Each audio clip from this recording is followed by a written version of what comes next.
د امو نهنګانو لوبډل مشر شاپور زدران په نړۍ لوبه کې څه کړي چې کرکټ بورډ پرې جریمه ولګوله د هر سره په دغه ویډیو کې وګورئ. ګرانو لیدونکو السلام علیکم، وخت مو په خیر، ستړي مشه. نن د شاپور زدران په مشرۍ د امو نهنګانو لوبډلې محمد نبی په مشرۍ د میساینا کتالانو لوبډلې سره د لومړۍ پړاو خپله وروستۍ لوبه ترسره کړه.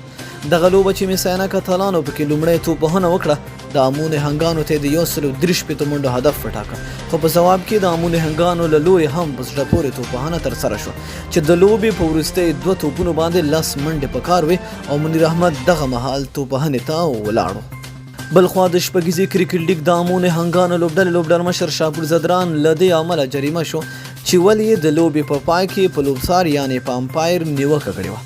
د افغانستان کرکټ بورډ له لوري په خپور شوي یو خبر کې ویل شوي دي چې د امو نهنګانو لوبډل مشر شاپور زدران نن د شپږیزې کرکټ لیګ 14مې لوبې د پای په مراسمو کې د لوبې په طرز کې د لوبسار په پریکړو نیوکه وکړه او د لوبې د اصولو خلاف څرګندونې وکړې چې وروسته بیا خپله سرغړونه هم ومنله او لوبسارانو نه یې بخښنه وغوښتله.